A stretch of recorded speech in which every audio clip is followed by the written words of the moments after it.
Hello, Hamish Conway here, and welcome to TACOS Tuesday, the place for the best Amazon ads tactics and strategies. And with me, back at the mic after a bit of a break over Easter, Sebastian. Welcome, Seb. Thanks, Hamish. Good to be back. Yeah, had a good break, and so ready to get back into it. Yeah, fantastic. And so, for those of you that are new to TACOS Tuesday, so in this show, we hold nothing back. We just want to give you as much value as we can about Amazon ads. And so we're from Sell Global. We're an Amazon specialist marketing agency in Australia. And we work with a lot of brands on the Australian platform in particular, but also we've been at this 9 years now. And we've got brands in the USA, UK, and Europe as well. And we are an Amazon Ads Advanced partner, which means we're in the top 5% of agencies managing ad spend in Australia. So that's a bit of the context. And if you're back for more, we appreciate you. Thanks so much for tuning in. We don't take that lightly. And this episode, like all the others, we're going to be giving you as much value as we can. And the topic today is around the all-important question of budget. So when we're talking to brands all the time, it's like, how much should I be spending, and what's enough and what's too much? And so we have touched on this in other episodes, but probably a bit lightly. So today we're going to double click on this topic, and we're going to be talking about how much you should invest, budget allocation, splitting up your budget between different strategies and campaign types, budget controls. How do you not overspend, or how do you avoid running out of budget on campaigns that are performing? So we're going to dive into the detail on that, and Seb is going to share with you all of his knowledge in running, in being responsible for investing, won't say the exact number, but it's millions of dollars in Amazon ad spend and generating tens of millions of dollars in ad sales. So we've got some interesting perspective here to share. And we've got people at us all the time around this topic of budget. So it's something that we're sensitive to on a daily basis. So, Sebastian, let's jump in. The big question we get a lot: what should the budget be?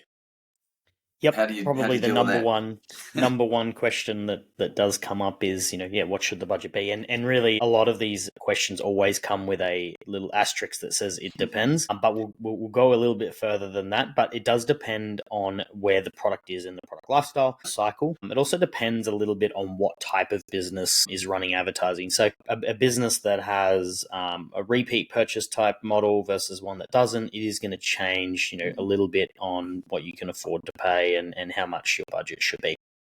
So, but the two main areas are established products and new product launches. So established products will be a lot easier to allocate your budget because you'll have historical data that you'll be able to use. That will give you a pretty good indication on where that needs to sit. The number we like to use, it's by no mistake that the podcast is called TACOS Tuesday, is we do like to use a percentage of your overall revenue. It's a good way to measure what kind of budget you need. If you've got historical data, it'll be very easy for you to come up with what that kind of budget should be. Now so can I just ask, in terms of historical data, like an established product, and because we're literally talking to people now about this, that they're selling but they're not advertising.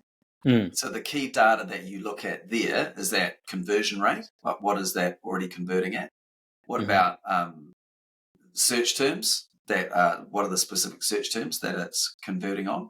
Or what do you dig into? What's the data that you like to help drive that decision around budgets? Yeah, I mean, if you haven't been advertising before, you probably don't have access to a lot of that information, like search term data and things like that, because you kind of only get access to that once you start advertising. But what you're really looking at is product level revenue data there. So you want to know, obviously you've got your sort of macro view, which is going to be like the whole account, but you really want to kind of get a bit more specific in that. You might have product lines within there that are focuses and whatnot. And so you want to look at that revenue for those product lines is the best way to probably to look at that.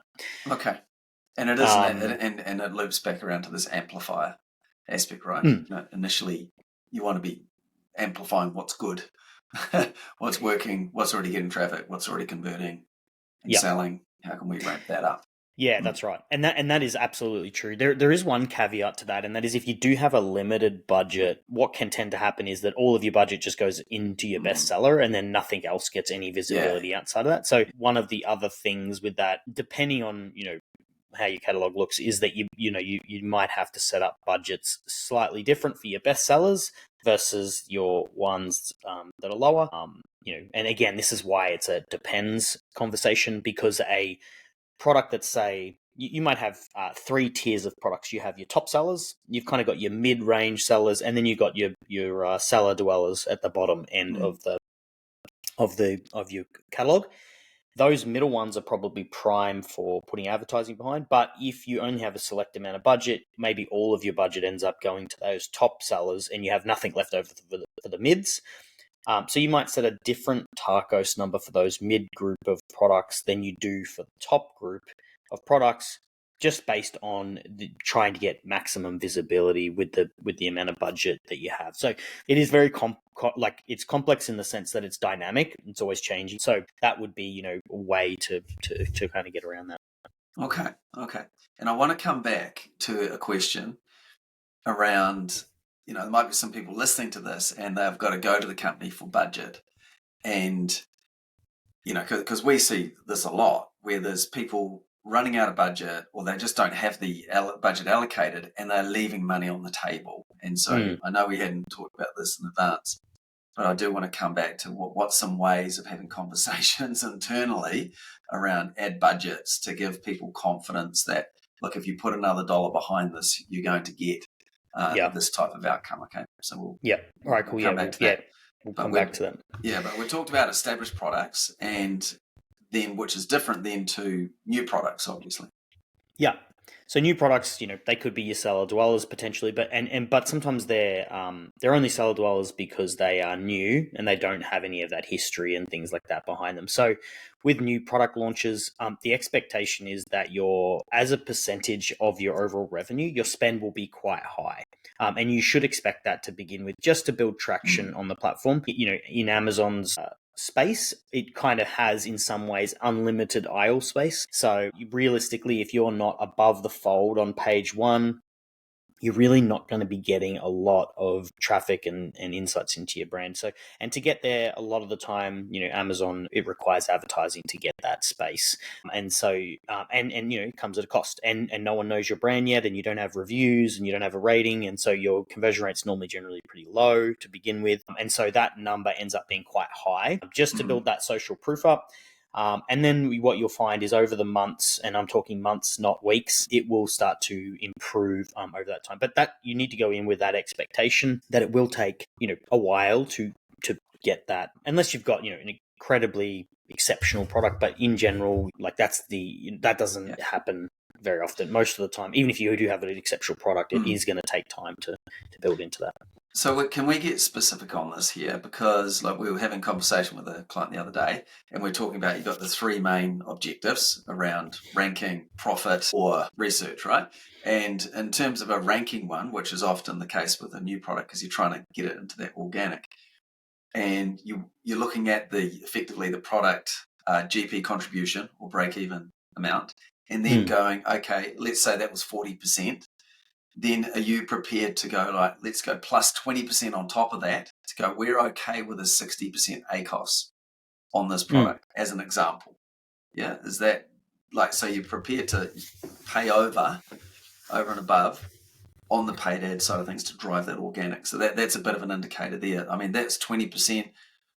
Some categories it might have to be 100% ACOS early on. I know we've seen that in very competitive categories. It will depend. So if you've got a repeat purchase product, you can have it really high like that, because you'll get 2 or 3 purchases later down the track. So so you can afford. But if it's a one-time thing, you're probably not willing to give away as much of your margin. But the reality is you need to come up with the number that's okay, that's what we're willing to give away from a margin point of view in order to rank that product, knowing that the long-term success of this is tied to that to that number. So it's kind of like the paid sales start at high, organic sales are low, and then as that kind of shifts, from the percentage of overall sales of that product that come from paid ads to organic, should shift to, invert. Yeah. And as you collect more data, you'll be able to make better decisions as well. So more data will allow you to be able to be like, okay, well, there might be certain places where it's like you don't rank for, and just because in those areas your offering isn't as good as what's out there, but there'll be places that you do, and so you'll figure out where you can double down and where you can avoid because you're like, look, that or not, and particularly for product launches, it might be that it's like you're avoiding it to begin with, and you're going to come back later. Once you have more reviews and once you have more social proof and once your conversion rate continues to improve, and that's normally typically on your really big keywords. So, if you were selling, soft drinks, the big keyword would be soft drink in that space. And you might be like, look, I can't compete on that term against the big players, but I'll come back once, at a later date, once the product gets a bit of established social proof. Nice. Excellent. So almost like going back a step here, like what is the purpose of budgets? Yeah, so most people think the purpose of budgets is to control spend, and it's actually not. The purpose of budgets isn't to increase or decrease your spend. The purpose of budgets is really just to prevent a significant amount of unintentional overspend. And that's the main reason and the main way that you use budgets. It's in terms of in Amazon ads and setting budgets on the ads console, just to be clear here. Yeah, well, this is at account level and also at campaign level, both. The purpose of them is really, an example, the way you can kind of imagine budgets is it's a regulator, it's not a throttle. It's not a throttle that you push and you take your foot off and you de-accelerate. It's a regulator that stops your vehicle from over speeding, but it doesn't control the speed. It just stops it from overspeeding. And so that's a really important piece to know with budgets, because some people, will see budgets and think, oh yeah, it's got a big budget, it's going to spend more, but that's not the case. So the best way to control, that's the purpose of the budgets. So the best way to preventing unintentional overspend. Okay. So, that kind of begs the question. It's like, well, what is the best way to control budgets? And, the best way is to control your bids accurately based on some of the stuff that we've already mentioned before, where Hamish was touching on it with the contribution margin. It's like, well, what are you willing to spend on these, etc. And then your bids should align with that target and be super aligned with that. And so that's the best way to control it. And I'll give an example. So here's an example of like why budgets are not a good way to control your spend. I mean, technically you can control them, but I'm trying to change the narrative here that it's like, don't use them as a way to control your spend. Use your bids to control spend. So an example is if your brand converts best between 6 p.m. and 10 p.m. on a given day, let's say, Monday to Friday, most of the time, if you looked at the data, it's 6 to 10 p.m.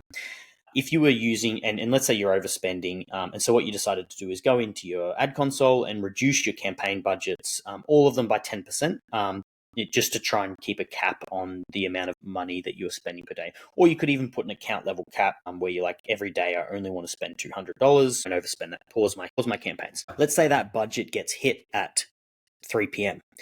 You've then just paused your ads at the time of day, or even 5 p.m. You've paused your ads right at the time just before you're about to hit the perfect window that you've looked at that you get most of your conversions for. And so this is why having budget caps in place to control your spend isn't the right move to do it. What you should be doing is spending less during those early hours of the morning where maybe you don't convert as much, and making sure that you have the budget available through that 6 to 10 p.m. So how do you do that? How do you... Yeah. So two ways. Bids is one. You can have lower bids. The other is day parting. And so, we've touched on this in previous episodes, but you can actually choose times of day that you can bid. So you can say, I only want to bid between, my best converting windows. You can also choose days of the week that you want to bid as well. So they're kind of two ways. They're the main two ways that you control it. Okay, that's good. So what is the impact of running out of budget? Well, I mean, it's lost sales and traffic is the impact. Yeah. Yeah. So this kind of loops back around because we'll talk about allocation of budget, but I guess just while we're here, for you, what is an indicator, like for Amazon, what numbers, whether it's a TACOS or a ROAS, do you go, this is worth you spending more? Like if for every dollar more you'll spend, is that if it's a ROAS of 5 plus or 10 plus, or what is it that would have you be encouraging a brand to go, look, can you find more budget here? You're leaving money on the table. Like, what? How do you help people here kind of go, how can I have that conversation internally, or what's the thinking there? Yeah, I think there's two things to this, and you were talking about before, which is the confidence to spend. So a lot of brands will see a lot of money going into ad spend and they're not sure if it's working. And that's primarily because they're not clear on what working means. They don't have clear objectives on what that is. So, we touched on it a little bit before, but like if for example, across the board in your company, you want to hit, across other retailers or whatever, you hit generally a 20% margin.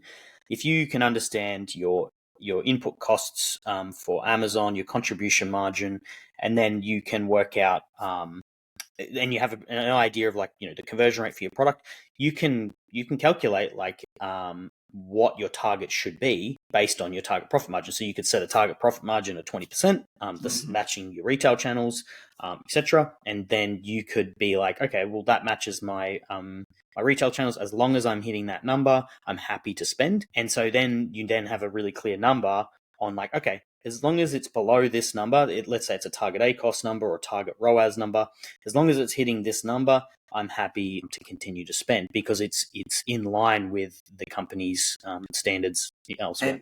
And keep in mind, this is just for the paid purchases, right? Which is driving more organic. And this is one of the key things that people need to get with the internal conversation, I think, is people are looking at the paid metrics as if every product that is sold on Amazon has those metrics. But what we're doing with Amazon ads is we're driving organic ranking, which gives you the free sales, right? And so this is where you're looking at the percentage of paid ads versus organic sales.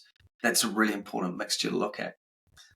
Because as you look to scale, like it might be right if we're spending $1,000 and we double it, we're going to keep the same metrics. But if we spend $10,000, there's going to be a diminishing return just because there's not enough traffic, for example. So it's like, how do you kind of go about finding where's that optimal point or that point of diminishing returns where you would be comfortable pushing to? Well, I think that's TACOS, right? Total advertising cost of sale, because that includes the organic part of that equation that you just said. So it's got ad spend. So just for everyone, that's ad spend divided by your total revenue, which is slightly different to your ACOS, which is ad spend divided by just your ad sales. So that's where you would factor in your total advertising cost of sale, and you might have a target for the total advertising cost of sale as well that says, okay, well, because we know that every ad sale is profitable, with these metrics, we also need to look at how the impact that's having on that. And that may mean then you're like, okay, we're happy with where that is. We can actually lower our target profit margin. Let's say it's 20%. You might say, well, based on what we're seeing from our total advertising cost of sale, we can reduce that to 15 because we get the organic sale on top of that. So you might be able to set lower ones. Now, what that'll allow you to do, you'd be like, well, why would I set a lower target profit margin? It will allow you to drive more traffic, basically. More ad spend, more traffic, more competitive, etc. with it. So, that is a lever that you have to grow the business. Yeah. And I think if people go back and look at some case study, the case study podcast we've done, and even on our website, gosellglobal.com, and look under services management for Amazon ads and look at the case study there. Where I'm kind of going with this is that you can, if you've got that TACOS and you let's call it 5% or 10% to keep it easy, but as you're doing the advertising and it's working, you keep that 5% level. It means your actual ad spend increases, but your overall sales are increasing in proportion. So you might only internally have a budget of $5,000 a month, but you could lift that to $10,000 a month inside of those metrics that are proportionally growing. And I know the accountants love to just go, no, we're keeping it 5,000, but the accountants also need revenue. so it's that kind of conversation that you've got to have. And that's something I know you're very good at in terms of showing the ROI. And actually, yes, you spend more, but your profit and your contribution to GP like absolutely increases. And it's like this is in performance marketing, which is what this is. It really is the having the metrics and the confidence to spend more, get more budget to it, because you know that is going to grow your sales. And I think in one of the very earlier ones, like talking to a friend who was in America selling actually pop filter sort of things, and he ended up spending $100,000 a month USD because the ads kept on performing. This isn't around the COVID time where everyone was working from home, and he happened to have tons of stock, and so he just kind of hit the jackpot through this time. But he had been spending like 10, but he 10x'd it because the metrics just kept on pointing in the right direction, and his sales, of course, just went through the roof. Like he was doing $500,000 a month, whereas he had been in around the just over 100. So it's kind of this game. That's what can work more so in the US in terms of bigger numbers like that, but it's no different in Australia. I hope people can kind of understand that, and this is where perhaps a conversation with Seb could help you internally with why you need more budget. But some countries just won't do it. It is what it is, and therefore you've got to squeeze every bit of juice you can out of those budgets, which is what we could kind of segue into a little bit here around budget allocation change. So does budget allocation change based on your business strategies or objectives? Yeah, I think people obviously know intuitively, yes, that's the truth. So, depending on the objective of the business, the budget allocation will change, from different types of ads that you use. It's focused on, we talked before about, campaigns fall into 3 different types, which is profit, research, and ranking. Now, depending on what a brand's focus is and how dynamic they can be with their budget and things like that, they and where they're at, they might be in a growth phase, etc. The brand can maybe focus more on research-based campaigns or ranking campaigns that will drive a lot more growth. Now they'll take a hit in regards to that. That means that they won't probably be as profitable on those sales because you're willing to give away a little bit to do that. But that's again a business that's in that strategy, and conversely, a business that's a bit more focused on they need to tighten the purse strings a little bit. They'll do less research-based campaigns. They'll do less ranking type campaigns. Just getting to more exact match sponsored products campaigns. Mm-hmm. Yeah, so that's really a key part there. So what else? Because we kind of touched on that internal piece. Yep. What else? So repeat purchases. Again, I bang on about this a bit, but it is a key part of it. They'll be able to spend more on acquiring new customers compared to a brand that has a single purchase type product. So every single purchase, so imagine someone that is purchasing, I'm trying to think of something that's just single purchase. I mean, let's say a pair of running shoes. I mean, you do purchase more than one, but most of the time it's like you buy your running shoes and that's kind of what you use, and you don't purchase that one again for quite a while. Compared to, if you're taking a supplement and it's like every 30 days you need to renew your product. So those budgets will be very different for both of those products because again, one that's looking at that every 30 days a new product, they know that they need new customers more than anything else. That's the most valuable asset for them. Whereas the person with the runners that's selling runners, it's like they know most of the time their customers are new, and you're not retargeting them or anything like that shortly after they've purchased because they're not in the market to purchase you. So, that's kind of how the strategy can change based on the business and things like that. The other way it changes is around, what performs best.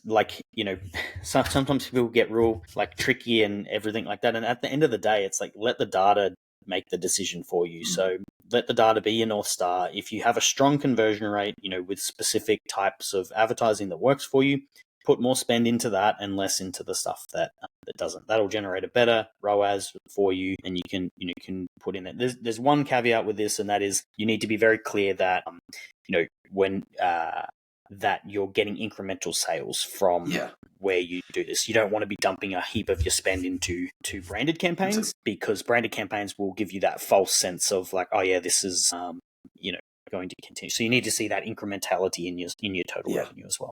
So to be clear, that is like if you got your company, you've got a known brand name and you've got that in any of the search terms, they're going to convert way higher, as you've seen, versus a category search term that is, it has a lower conversion rate there, but that's what's going to give you the growth, whereas the branded could potentially cannibalize an organic sale anyway. So that's what can, if you want to make numbers look good, the ad numbers look good, you just pile into, and that can, that's misleading. So it is just being conscious that you're not falling for the short-term hit or short-term gratification of that looking good there, but knowing you're not actually growing your pie, as it were. So that's where you do need to be allocating there. All right. So is there anything else, Seb, before we wrap up there? No, I think that's a pretty good comprehensive kind of way to look at it with your budgets. I think probably the thing I see that most businesses struggle with is not having clear objectives to set budgets in the first place. So that's probably, I would say, where to start for brands that are thinking about allocating their budgets. Yeah, good. Okay, so clear budgets, and actually then, clear objectives, therefore will help you have clear budgets, and then with a clear strategy will give you confidence to head down that path, and you're looking at the data, making adjustments as you go, and what's working, amplify that, what's not, make adjustments, and that's the constant game. But as you are seeing things work, then you do want to put more budget into what's working, and remembering that this is also about building your organic sales and the overall sales. So that TACOS number is your most important number. And this is where it is quite different to your Google ads or your Facebook ads. That is very much like it's all about the paid. But here it's about growing the organic and the overall sales. And that's maybe one of the messages internally that needs to happen, because there is so much money sitting on the table that people still are not realizing that they could be picking up in terms of growing profitably on the channel. So look, if you would like to have a conversation with Seb to go, is my budget right? Could I be allocating that differently? We do have a really clever Amazon ads audit that Seb's put together, amazing reports. You would have potentially seen it in other episodes, but certainly if you go to gosellglobal.com, services and then management for Amazon ads, you'll see that on the website there, and you can look at an example of what the audit is, Seb talking about it in more detail, and then you can book a time to have an initial conversation with Seb. It's even a good idea. Or even if you need to be spending to do that audit properly, but if you're not spending and you want to, then book a call as well, and we can help you know what sort of ad budget you need to be spending to make it worthwhile for you. So that would be my advice, because it's like people get that audit and it is a huge eye-opener, and that's absolutely what people value. Okay. All right. Thanks very much, Steve. Appreciate it. And thanks everyone for listening. We do appreciate it. So leave a comment, hit like and subscribe and all those good things. We do appreciate it. And we will see you next week on the same channel. Thanks very much, folks. All the best. Thanks, everyone. Bye for now. Bye.